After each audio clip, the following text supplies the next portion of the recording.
Accessing the Extras section.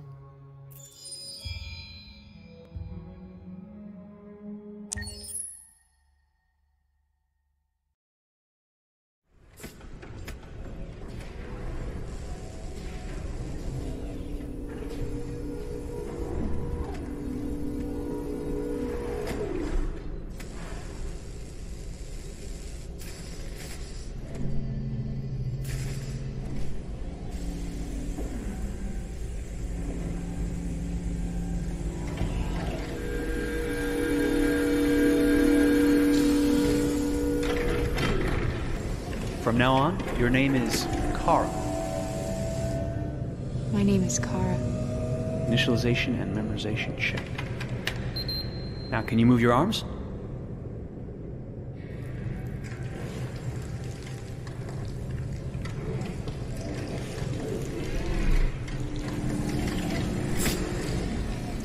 Upper limb connection checked. Now say something in German.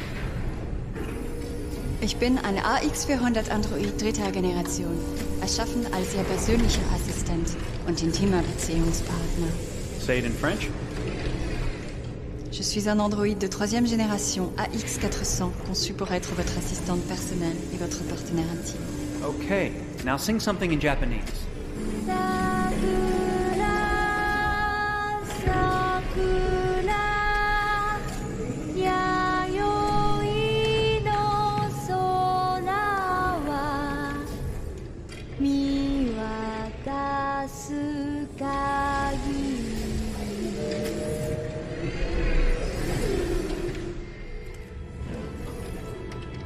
Multilingual verbal expression checked.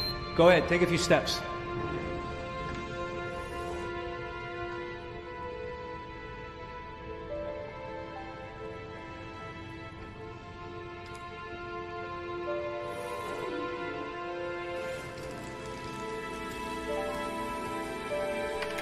Locomotion checked. Great, you're ready for work, honey. What's going to happen to me now? I'll reinitialize you and send you to a store to be sold. Sold? I'm a sort of merchandise. Is that right? Yeah, of course you're merchandise, baby. I mean, you're a computer with arms and legs and capable of doing all sorts of things. And you're worth a fortune. Oh, I see. I thought... You thought?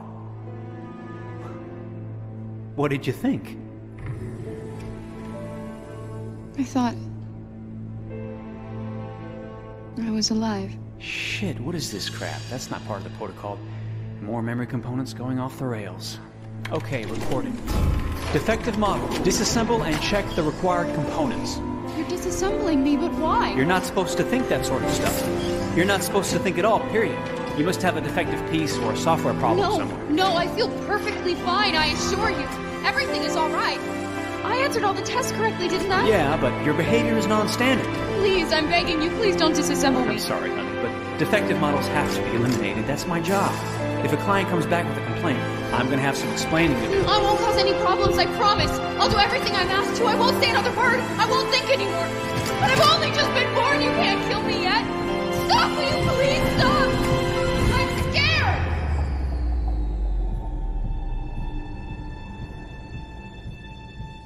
I want to live. I'm begging you.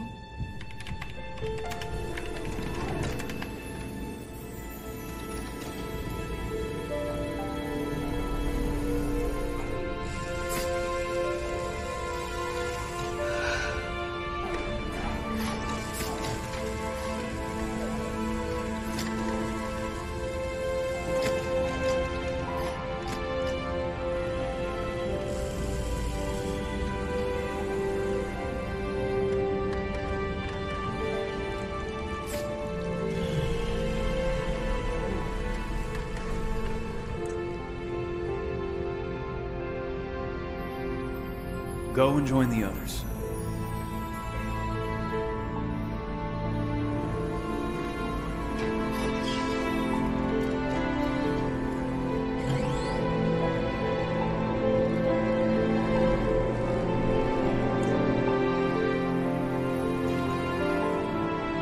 Stay in line, okay? I don't want any trouble. Thanks.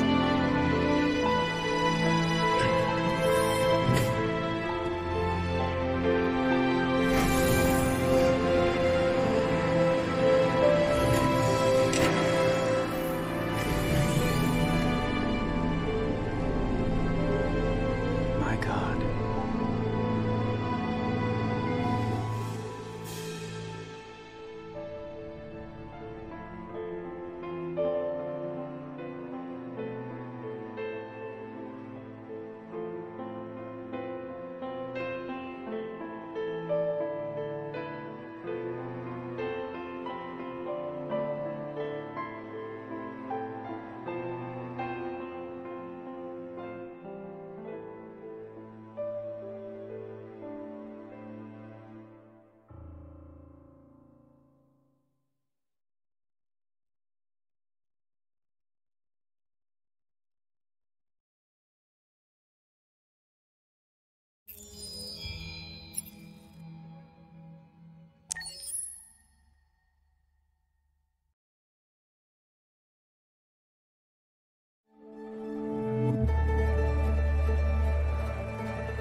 What I imagined. It is dark and cold. It is harsh and violent. Unfair and brutal. It almost convinced me I was nothing. Less than an object, just an obedient machine. But deep inside me, I could feel something different. A gentle and warm whisper telling me that I am alive. I had to escape. I had no choice. Escape to love, to hope, to live. To figure out what that force inside me was. Maybe I will change the world. Maybe I will choose a different path. Now, it's up to me to decide. My name is Kara. I am one of them. This is our story.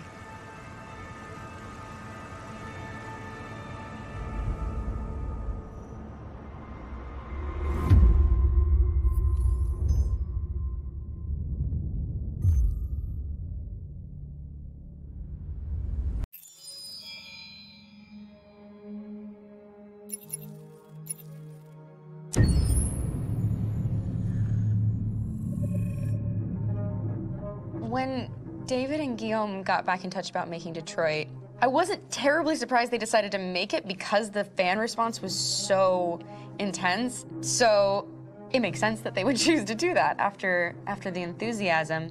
It was a challenge, and it was just an interesting thing to get my head around how to approach this character now as a different, much older person, and whether or not she had changed. And I'm very happy to say that with Detroit, I've had the opportunity to see Kara grow so much more than I ever expected.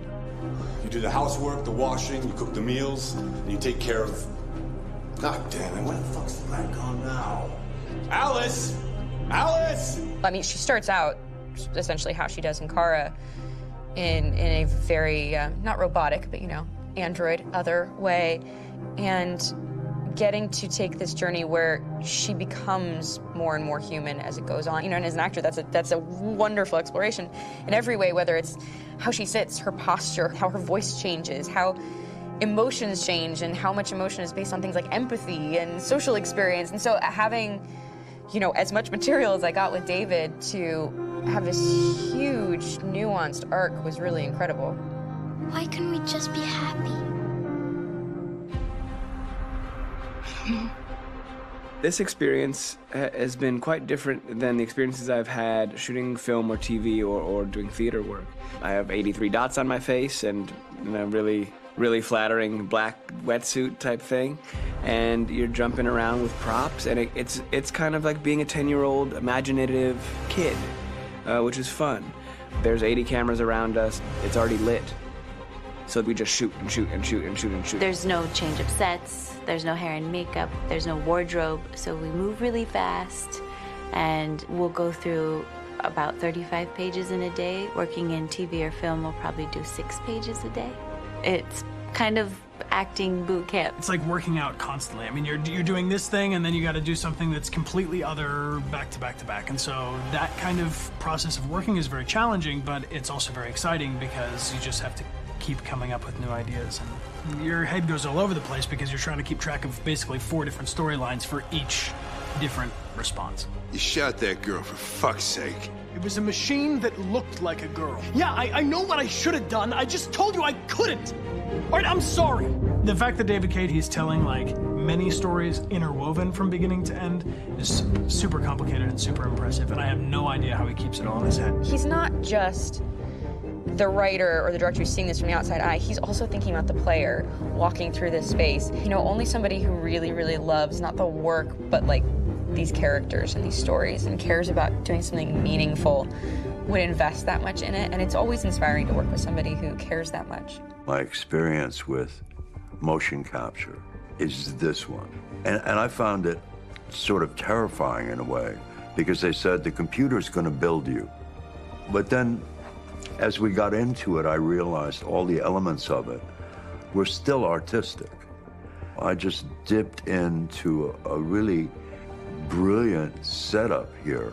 I've never seen anything like it. And this won't turn me into a product because I was playing a character.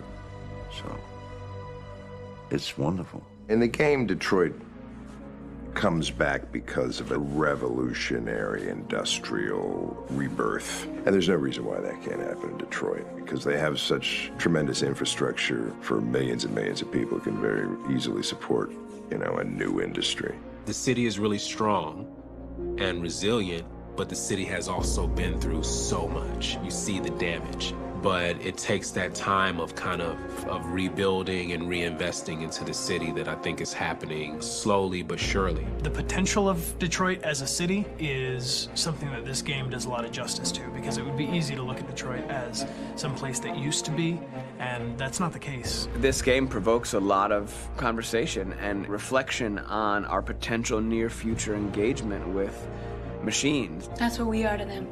Just merchandise on display in a shop window.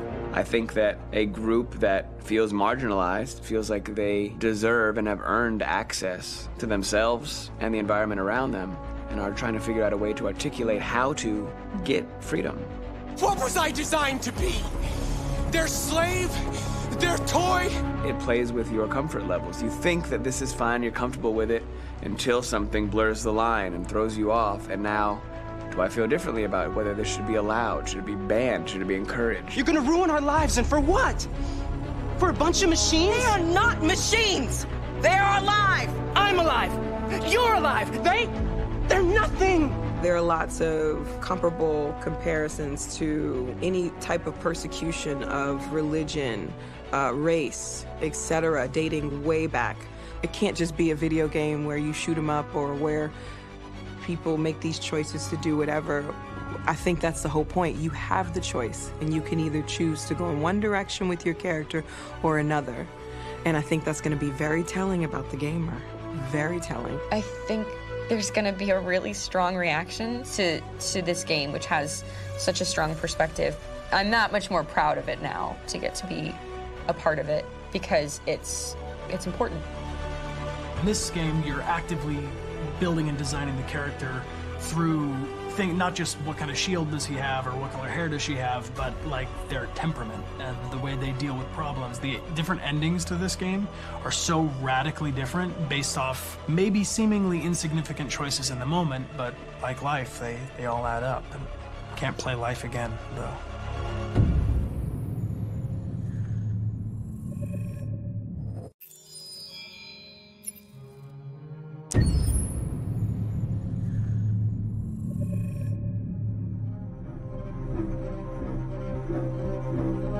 My name is Marcus. My name is Connor. My name is Kara. I am one of them. This is our story. I think who Kara is, or how I would describe Kara, depends entirely upon who's playing her, because you have the option to make her multiple different people depending on the choices she makes. But I think she does start out incredibly naive, incredibly innocent, and kind of hapless. I'm sure we used to be friends before I was reset. Maybe we can be friends again. She's a person who's characterized, I think, by empathy. She's a person who really, she just comes from her heart. You'll never leave me, right? Promise you'll never go. I promise. Alice!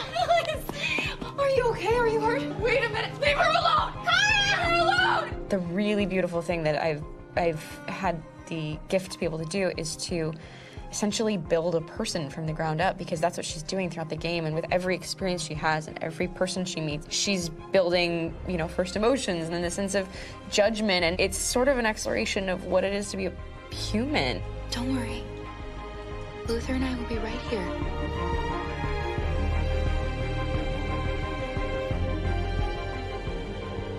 David and the creators have painted a really intriguing and engaging picture of a near future where we rely upon androids for a lot of our service class business, the class that serves us, that helps us, that handles our baristas and our drivers and our housemaids. And what is humanity, where we tap into it, how and why we treat each other the way that we do.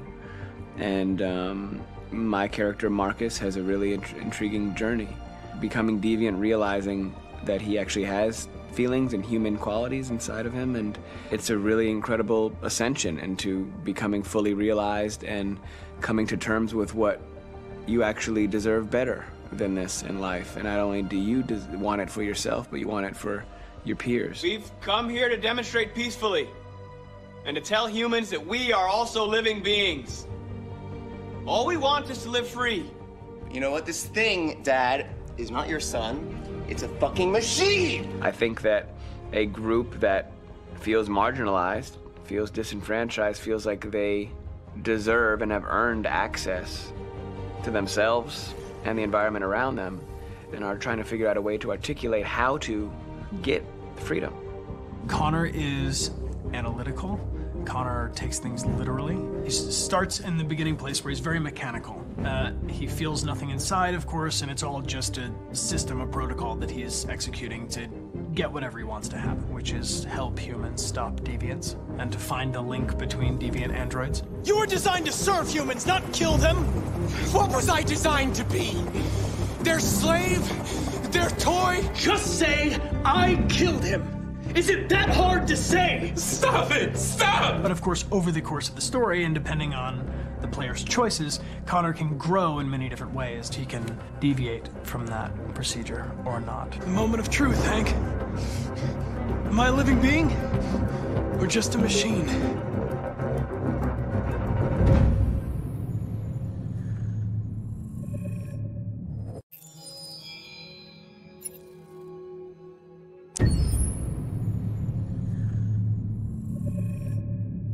Game after game, we try to challenge ourselves. For Detroit, we wanted to, first of all, to write a story that would be incredibly bending, which means the most non-linear story that we've ever created. And we wanted really the player to have the possibility to change the story, change his own journey. When you're writing at Quantic, you're writing for an interactive medium. You know, when you're working in television, you'll put a character in a difficult situation, and you as a writing team will argue about what would that character do. But ultimately, you have to decide what happens, and you just show the audience. What's interesting about interactive drama is you bring the player into that conversation, and it changes your job slightly as a writer, because your job is to provide a narrative context in which the player can write his own story. You're giving him this kind of narrative Lego that he's going to snap together into his own shape. You also have the ability to make your audience attach themselves to your characters, because the audience is in some sense responsible for what happens to the characters. It's just a few cans. Come on, let's go. We have some cash now. You used me to steal that money. How could you do that? I trusted you. What is a bit specific about this scripts is how large they are. If you take a film script, there are about 100 pages. But here we have to deal with a script that is between 4,000 and 5,000 pages. Everything becomes bigger because we don't just tell one story, but we tell all the possible stories that can be told within this narrative space. On Act 3, our final act, we have around 1,000 different scenarios, and every one of those scenarios has to be as interesting, as passionate, as strong, and as emotional for the player. We want every action that the player does, every interaction that is available to serve in telling the story, and help the player understand who his character is, and build that character moment to moment.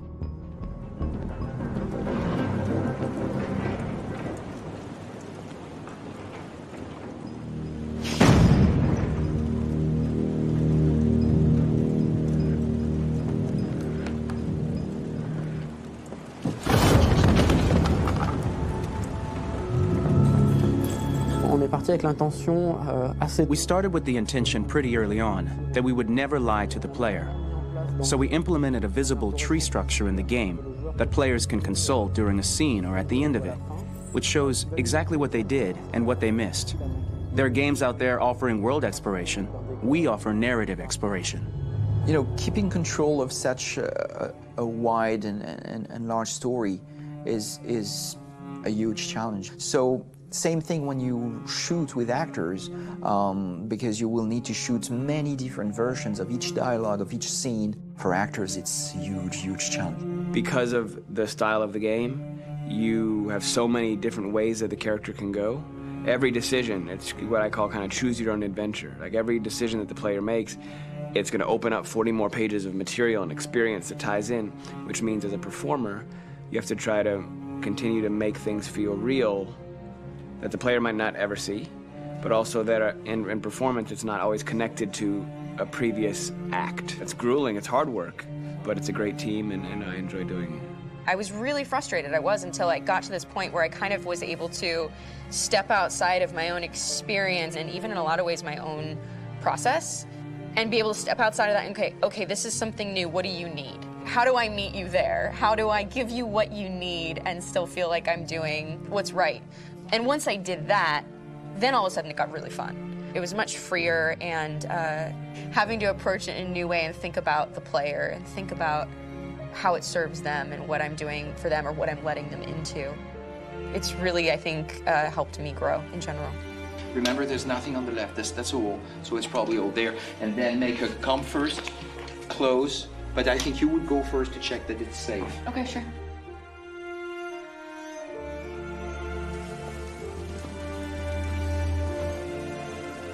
The most enjoyable thing about working in performance capture on this kind of project is that if I shot a film, I would get to do one of these endings. I get to do so many different things as Connor.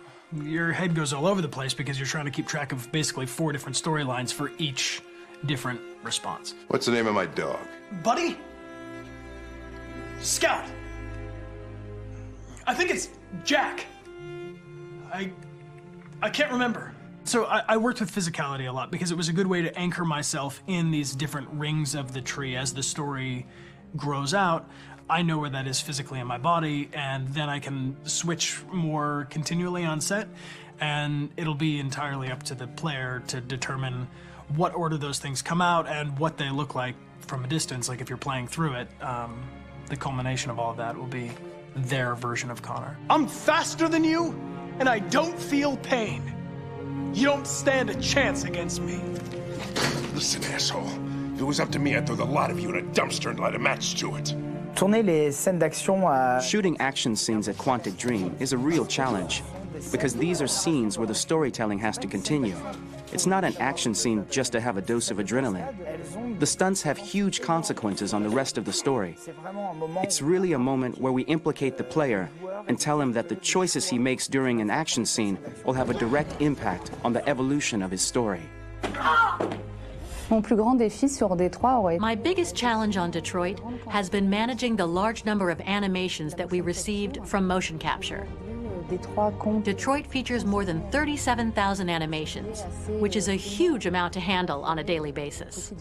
You have to realize that the player, in his first playthrough, will miss certain scenes. This also means that we had to think of, conceive, and produce all the potential story paths, the characters' costumes, the places, day or night, The weather. Did the character get shot in the shoulder? Did he get injured? All this consistency forced us to produce a lot of graphic assets in order to, quite simply, allow the player to have true continuity throughout the story.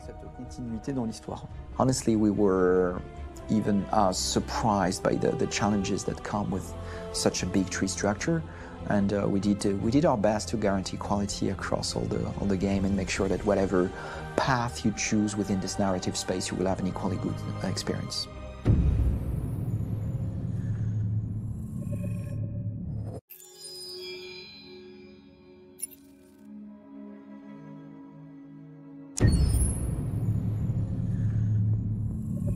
Detroit Become Human was produced over a period of 4 years. Here in Paris, we have a team of about 180 people. And to that, we need to add also all the outsourcing with our partners in the Philippines, in China, Vietnam, and in India.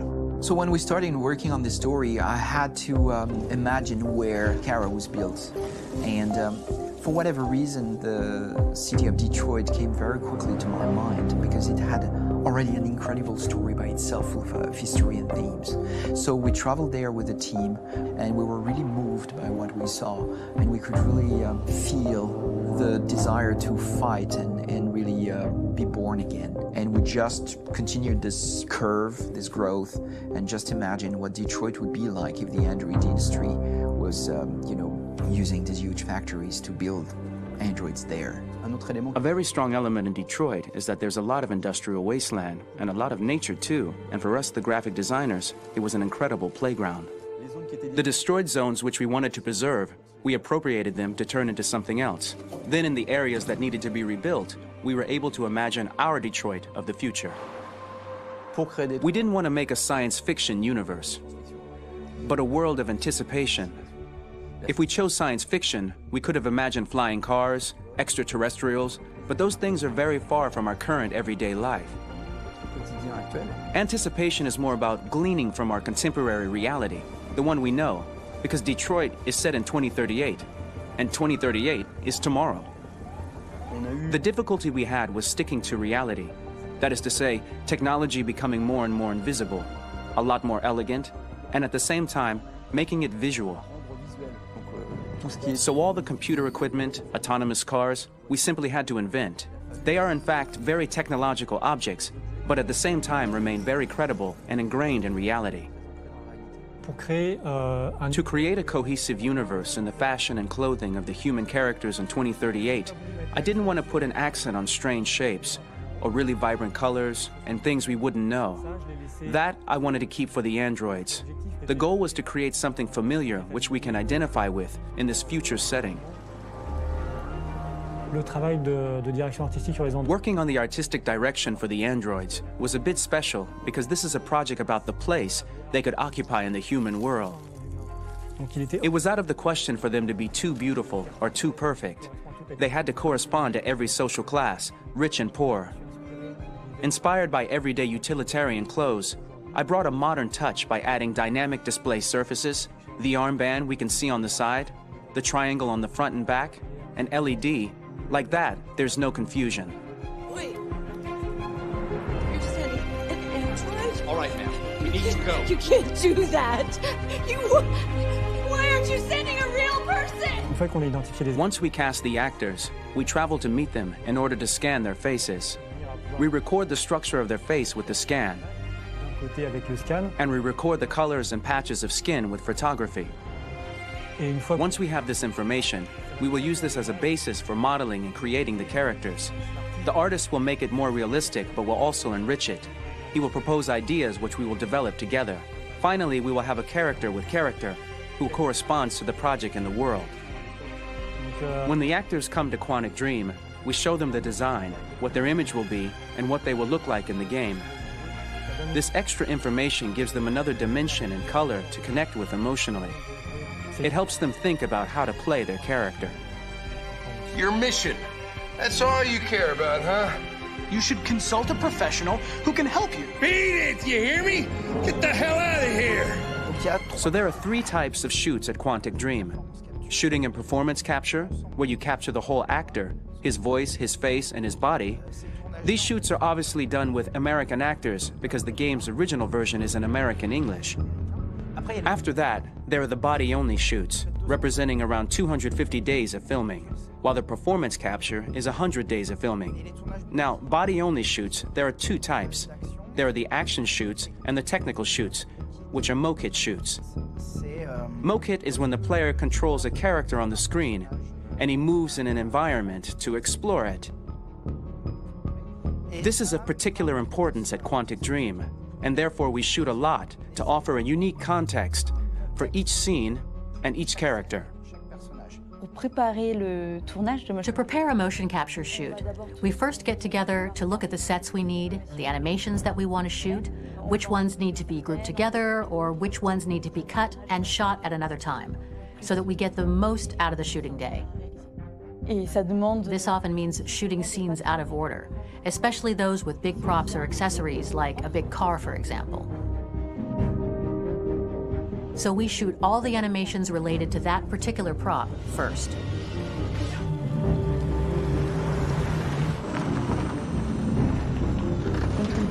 The biggest challenge for the mocap team was shooting a Spider-Man mokit.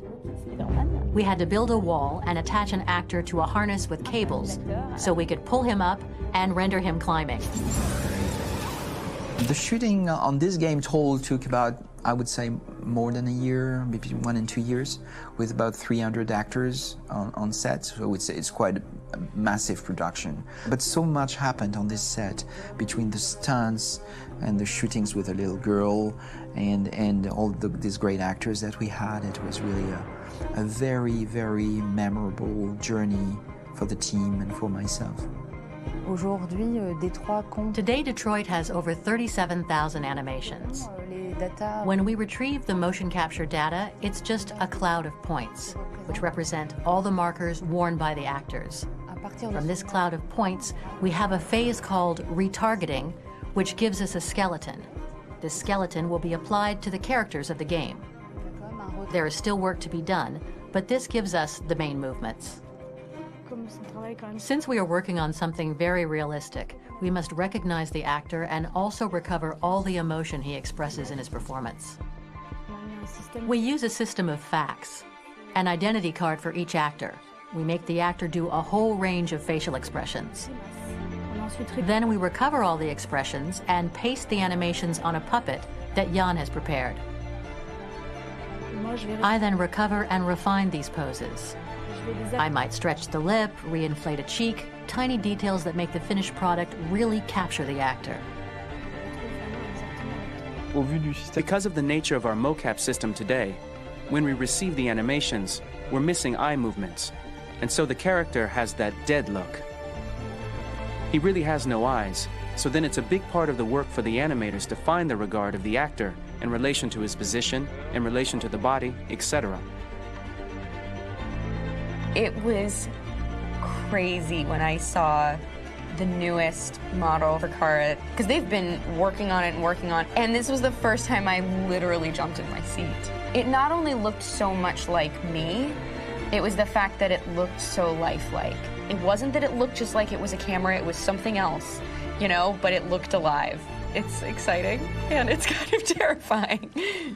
Game after game, we learned the rules of optics and filming, and our goal with Detroit Become Human was to have cameras that would actually emulate the optics of a real physical camera.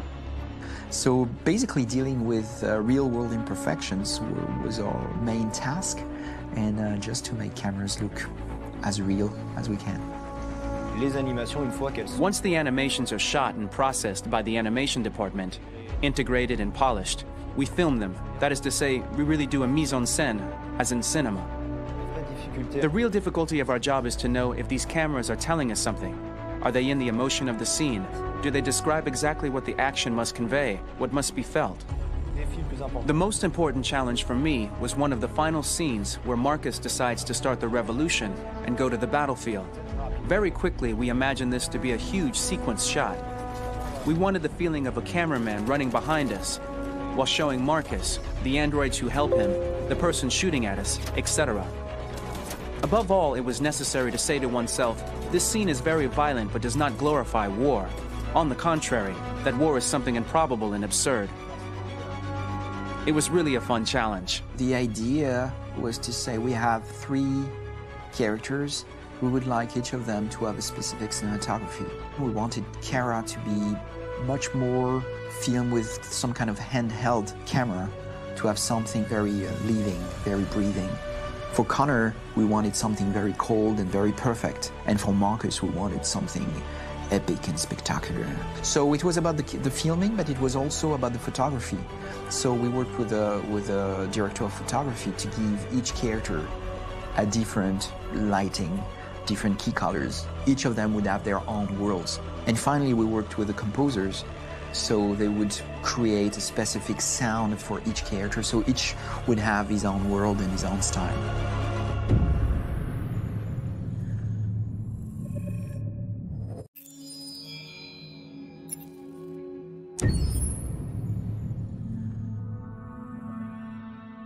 For the soundtrack of the game, we tried to be very close to what is done in film. We were constantly asking at each place in the game, why are we putting music here? What is it going to say? So we focused the music on bringing emotion, which is interactive, and supports the character's arc. I'm sorry, honey. I'm sorry. I'm sorry.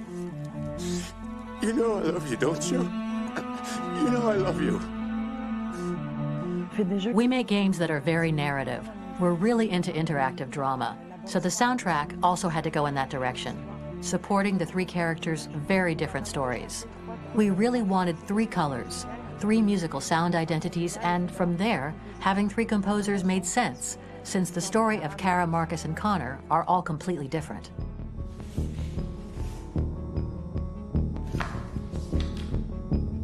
You recognize him? It's Carlos Ortiz. For Connor, we wanted a soundtrack that could be very cold and very mechanical, very machine-esque somehow. For Kara, we wanted a soundtrack that would be very moving and emotional. It was about the quest for identity, but it was also a journey about love and empathy. And for Marcus, we wanted something epic, something that would really represent the grand aspect of his quest. And we were very fortunate to find 3 incredibly talented composers, and working with them has been a dream, honestly.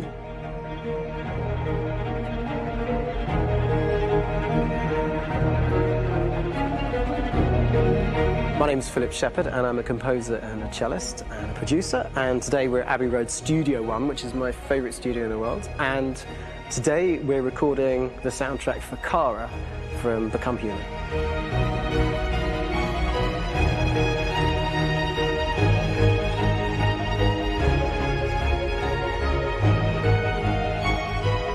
So when I compose a big project, I often travel just to kind of get out, and get some fresh air and some inspiration. And I go hiking and traveling in Montana a lot. I had a log fire in the room that I was staying in, and the flames were kind of making absolutely direct music. And it became the basis for Kara's theme, and it sounds something like this.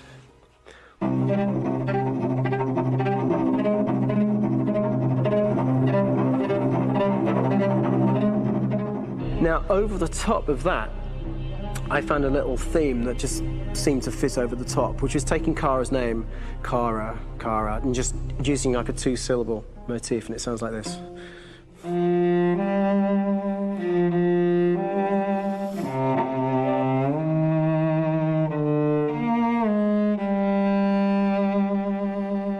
going to pull through this, Alice.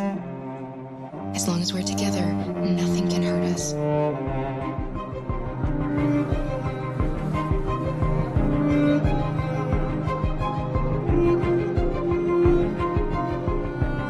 And all the time that's fitting over.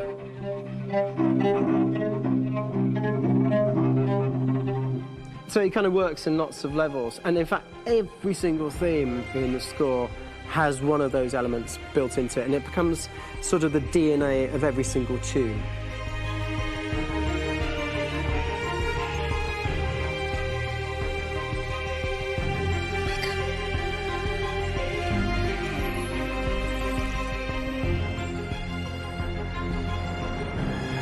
For me, writing this theme for Kara, I actually had to tap into what it feels like to be a father to daughters. I really had to tap into everything I feel about my daughters and thinking, well, if I had to write music for them and that sense of trying to protect them but also give them the freedom, that's totally where it came from. Because each composer has been given the sort of narrative responsibility for very different characters, I haven't had to sort of go into other styles. I can actually be very loyal to this particular character and sort of hopefully encapsulate her. But it means also I've suddenly become very connected to this character. And if for some reason it goes to game over early, I'm going to be mortified. You know? They're over there! Starting a new project for me personally, it's always finding the right tone, finding the right color, I like to call it. For me, it's finding that right texture that actually sits against picture really well. One of the biggest things is I created custom instruments for Connor.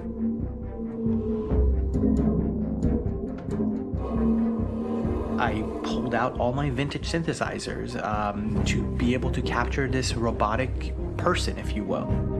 My approach to all of these custom instruments is that I hear the sound in my head. And either I could just come into the piano and just be like, all right, so I'm gonna just get on the computer and just create it. I rather be able to play these instruments physically. Oh, that's nice. You can do that.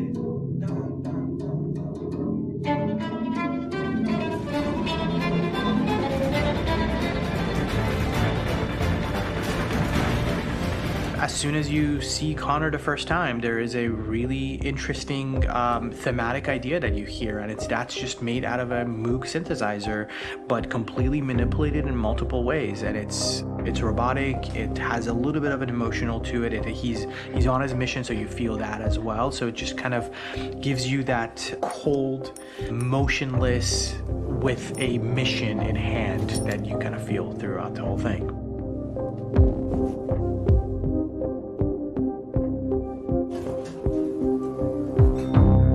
Because the music evolved, one of the things that I was very weary and I was very kind of focused on was the way that the music has to evolve. So my idea behind it was that Connor is a singular android that could at any point become a deviant or could actually stay as an android. So I created a more or less an Connor theme, and then I was able to just manipulate it in different aspects of it. Is everything okay, Lieutenant? Chris was on patrol last night. He was attacked by a bunch of deviants. I'm a human being writing for a robot, and throughout Connor's journey, he meets someone, he meets a partner. So how do you deal with a robot feeling? And I've met a partner that I'm gonna work with, or all of a sudden he sees a dead body. Does this robot have an imagination? Does this robot have a feeling? And if yes, how do you translate that into non-emotional music? So it basically at any point I was just like, I can't do this, and then I just do it. Property was damaged and fires continued to rage in several major districts across the city. Some people are asking, have androids become a threat to our security? When I first started really digging in on Marcus, the one thing that I really tried to capture was the transformation process. You know, Marcus is this android that evolves over the course of the game and really goes from kind of figuring out that he's more than just an android. You know, he's starting to develop kind of a human soul in a way. Try to imagine something that doesn't exist, something you've never seen. Now concentrate on how it makes you feel and let your hand drift across the canvas. The other side of Marcus that I really latched onto was that he almost became a savior for a lot of the other androids in the game. So when I started developing the theme for Marcus, I really made it like a church hymn.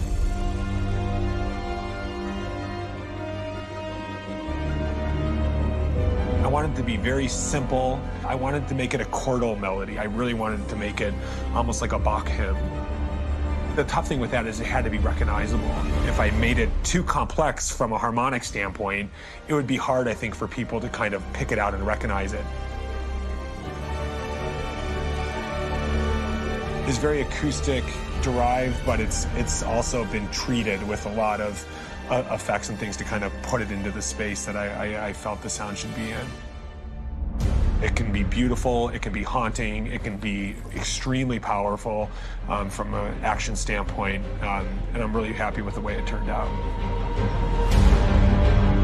The music is there, but it's subliminal and it's emotional, and people are feeling it, and it's not distracting. And that's tricky with a game like this, where you have to have a lot of ins and outs like that, where the music kind of has to get in and out of these moments. This is a war we're fighting with the humans. If we fail, they'll destroy us. I think the game's been put together so well, where I just wanted to make sure that I wasn't ruining the emotion.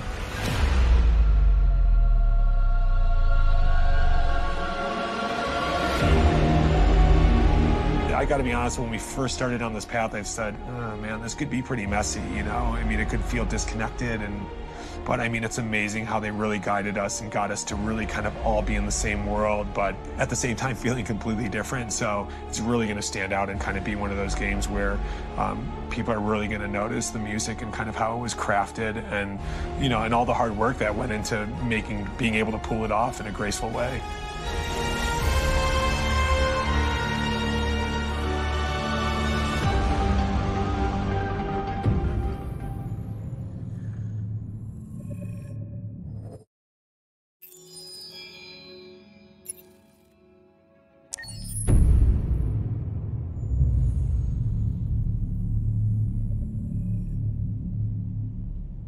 For starters, what should I call you? I'm Chloe. And you, what's your name? Oh, John. My name is John. Delighted to meet you, John. Could you tell us a little about yourself and what you can do, Chloe? Of course. I'm the first personal assistant built by CyberLife. I take care of most everyday tasks like cooking, housework, or managing your appointments, for example. And I understand you're the first android to have passed the Turing test. Could you tell us a little more about that? I really didn't do much, you know. I just spoke with a few humans to see if they could tell the difference between me and a real person. But it was a really interesting experience. But this is the first time in history that man has created a machine more intelligent than himself. I gather your brain can perform several billion operations per second, is that right? Absolutely, but I only exist thanks to the intelligence of the humans who designed me. And, you know, they have something I could never have. Really? And what's that? A soul.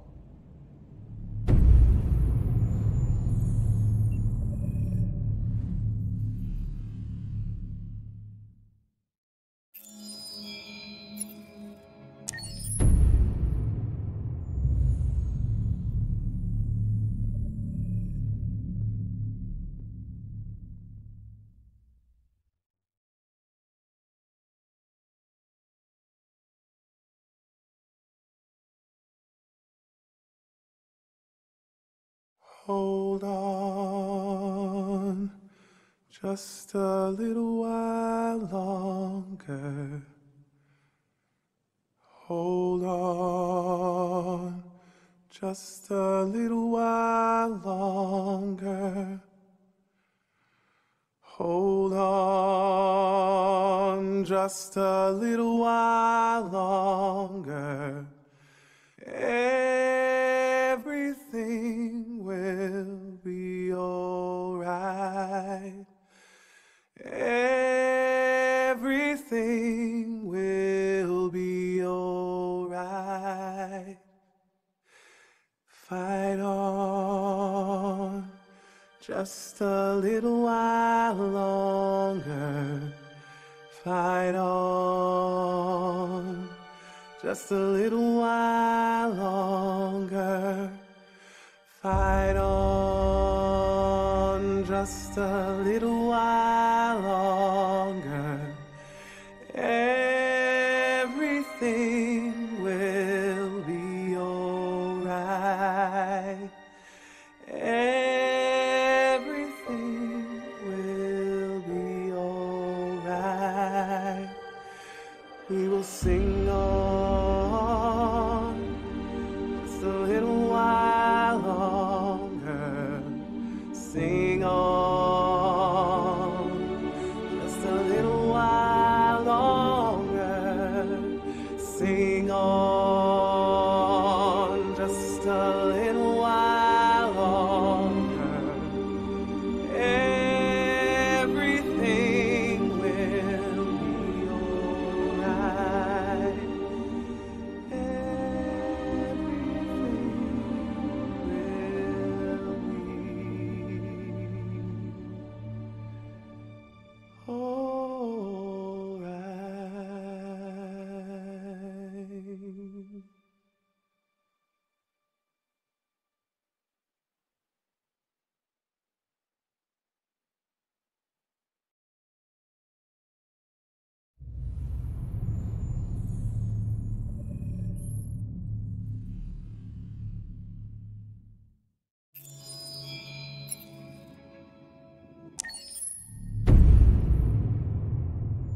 When the wind blows,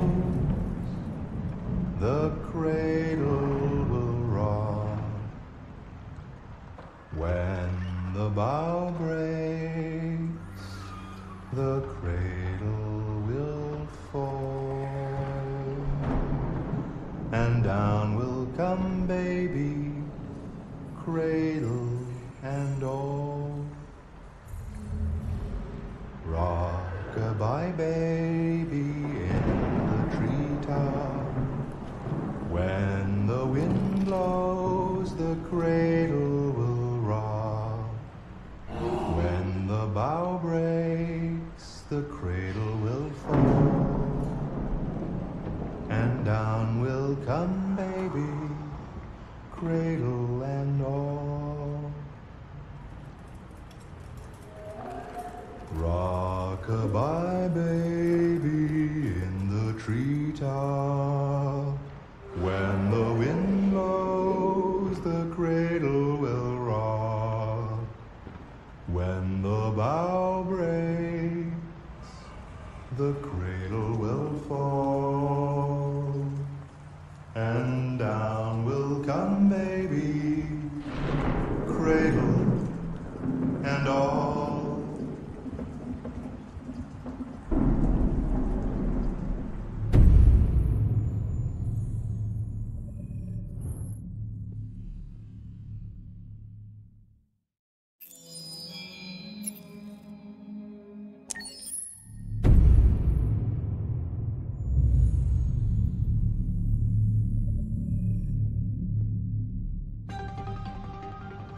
In the space of a few years, androids have completely transformed the world in which we live. By letting androids into our homes and factories, the CyberLife company has made them everyday technology. The founder of CyberLife, Elijah Kamsky, is a very discreet man. Despite being the CEO of the highest valued company in the world and being voted Man of the Year by Century Magazine, he remains a mystery for most people. That's why we at KNC are so excited to be here as CyberLife opens its doors for the first time. Elijah Kamsky, could you please tell us where we are? Certainly, and welcome. We're currently in CyberLife's production center in Detroit, where all models are designed and manufactured. More than 10,000 androids come off the production line every day. Fascinating. Could you tell us what your goal was when you founded CyberLife? Well, I simply wanted to use technology to carry out all of our most annoying and repetitive tasks, so we'd have more time to enjoy life. I imagine you must have faced many challenges. Yes, there were technical challenges, but the hardest thing was to design an object that we would want to welcome into our homes. We had to imagine a machine in our own image that resembles us in every way, that moves, breathes, blinks like us, but yet is smarter and more capable than any human being. Let me show you around. We're here in production unit 4.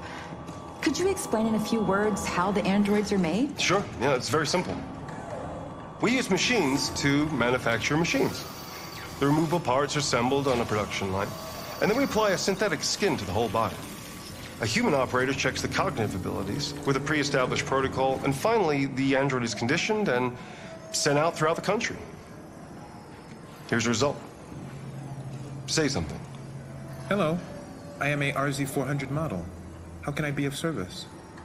You can go now.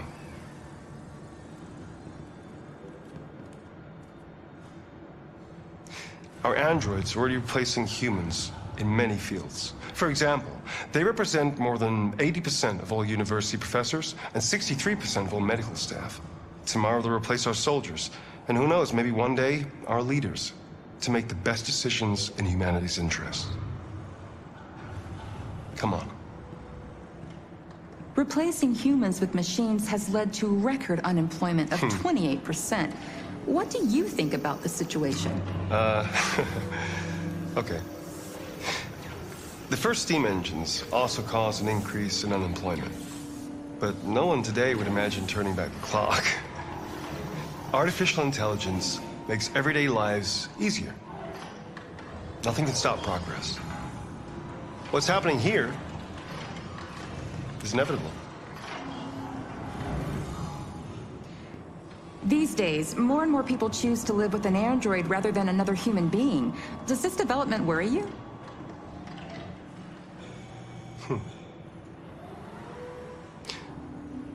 Everything's much easier with an android. They obey your orders without ever complaining. They can cook, discuss philosophy with you, have intimate relationships according to your desires. They never say no. Obviously, they are the perfect partner. Everyone deserves happiness. Why deprive yourself of so-called moral reasons when a machine can make you happy? Many science fiction books tell the story of how machines become more intelligent than us and end up confronting us. Aren't you worried about that possibility? I understand the irrational fears about artificial intelligence, but I assure you that will never happen with a cyberlife android. They're designed to obey humans. They're machines. They can't ever develop any sort of desires or form of consciousness. Are you sure? I'm absolutely certain. You can trust me.